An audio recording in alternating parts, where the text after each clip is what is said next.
Rich Lowry of National Review here, and I'm joined by my good colleague Audrey Fahlberg, who has done reporting on the very fraught question of whether the Iranians were trying to assassinate President Trump during the last presidential campaign. This has been a controversial question. We have lots of indications that the answer is yes. Then we have a lot of doubts from folks, especially on the restrainer side of the foreign policy debate, saying, wait a minute, you sure this isn't being made up as a pretext to war? And what sense does this make if Donald Trump was actually so willing to negotiate with these people who are allegedly trying to kill him? So, Audrey, you have delved into this in depth. Thanks for joining us, and congratulations on this report.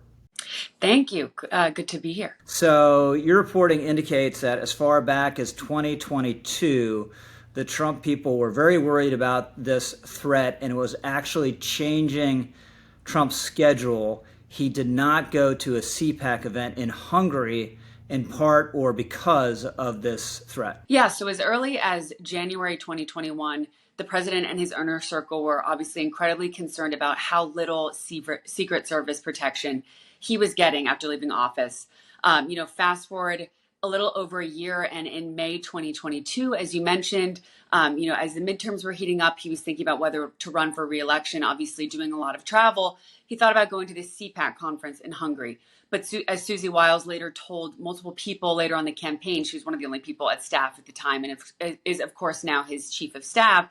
They decided against this trip because of the threat from Iran.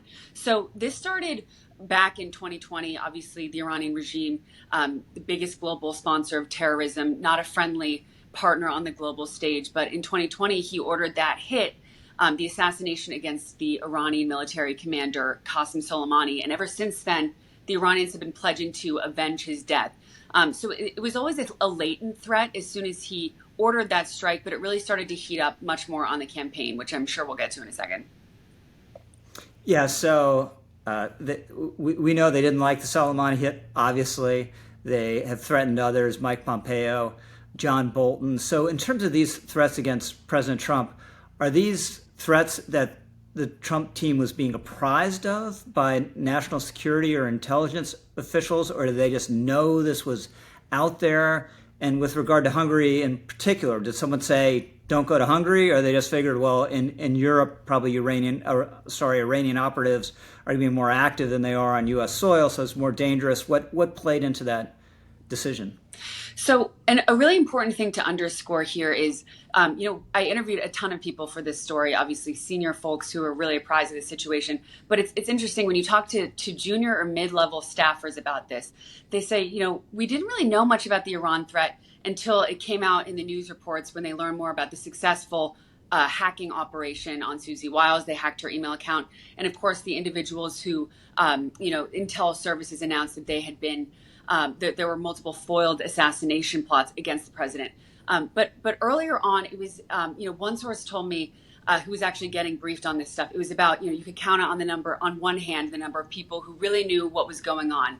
One of my sources told me that Susie Wiles in particular was getting regular intel briefs from the DNI. And as I reported in my story, over the summer of 2024, there was a time when intel officials came down to Florida to brief the president on the Iranian threat in particular, and then they held a separate one for other senior members of his circle. So it was very few people who were clued into this threat, which again was very latent from the beginning, but gradually grew more intense as the senior staffers were getting more intel about Iranian interests on their phones and communication, of course, the threats against the president's life as well. And when was Susie Wiles hacked? She was hacked sometime over the summer. And so there was this Of summer of 2024. Yes. And so Roger Stones revealed that Microsoft had let him know that he had this kind of latent email account that was trying to send phishing attempts.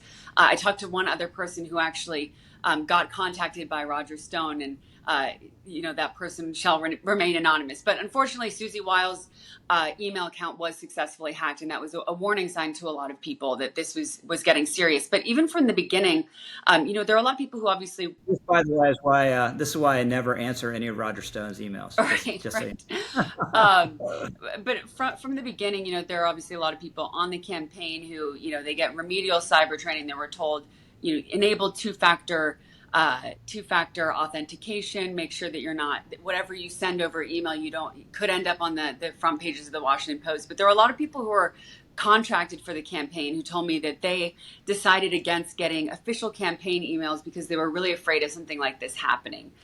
So a lot of people, one source told me that had this kind of, obviously it's horrifying that they got hacked, but there was a strange sense of relief that it was just the emails, because even though they had a lot of logistics information, they didn't hack voicemails or texts or signal messages where a lot of the other campaign communications were located.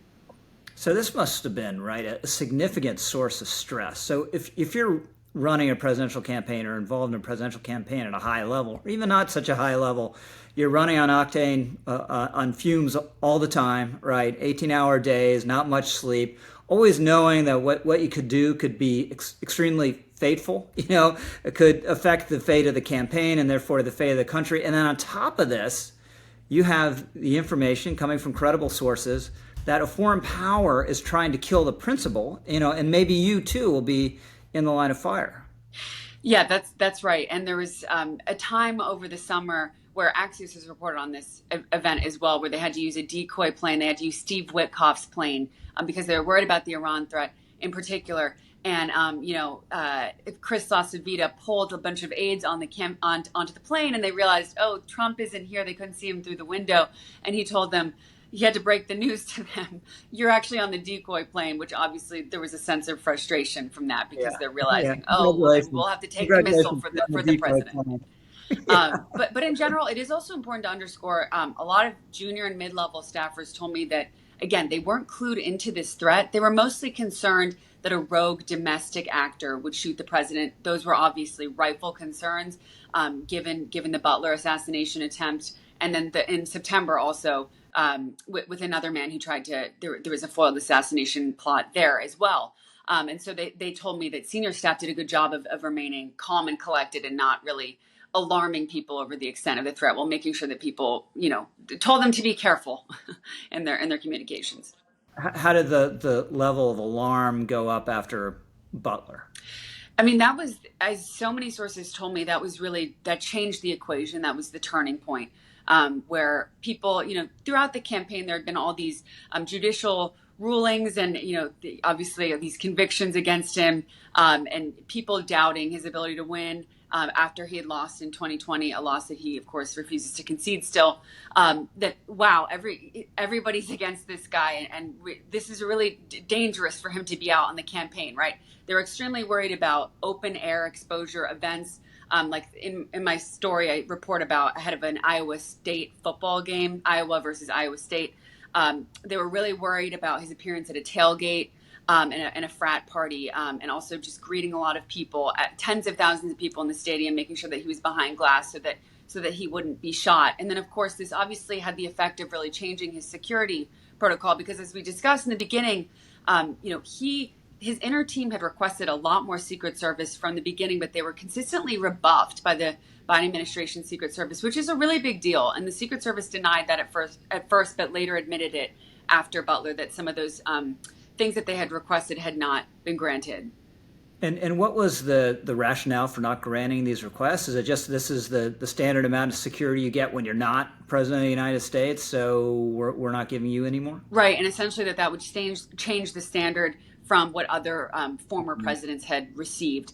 But obviously Butler has changed everything, and I imagine that this has really changed the standard for the future. But, before Butler, as I report in my story, senior aides told me that they always knew where the plane would be parked on the tarmac, that the motorcade had a certain route. That all changed after Butler.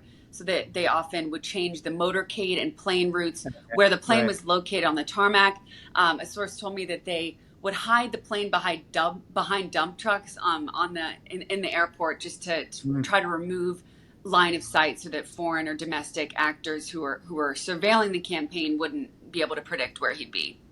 Yeah, this is one of the issues in the JFK assassination. Obviously, we live in a totally different world in terms of the level of and sophistication of security, but his route, parade route or motorcade route, was published in the newspaper, so Lee Harvey Oswald could see it well ahead of time. So what is your answer to the question that some bring up who are skeptical of this comic Dave Smith and others, and maybe your answer to this has to be speculative, but they say, well, Trump takes things so personally, right? You say negative things about you and about him, and you can be dead to him. And here's a regime that supposedly tried to kill him, and once he's in office, he's like, let's make a deal. In fact, there was reporting during the course of the 12-day war between Israel and Iran, with us joining in, obviously, at the end, he was willing to go to Turkey personally to meet with high Iranian officials. So obviously I was not in those intelligence briefings that senior officials and the president repeatedly got throughout the campaign. But what I can tell you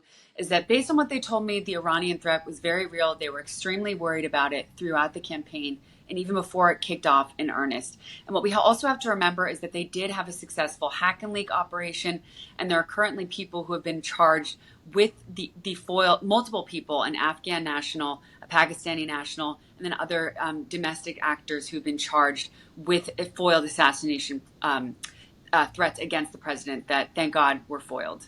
But those individuals were linked to the Iranian regime, and we do know that based on what we've heard from intel officials. So as best you can tell as a journalist, you're not an intelligence official, you weren't briefed by intelligence officials or a principal on the campaign. You, as far from where you sit, have no doubt there was some serious threat against Donald Trump. There is no doubt in my mind also, given that people were charged with this assassination threat who were linked to Iran, which is the key point here. Great. Thank you very much, Audrey Fahlberg. Thank you for having me.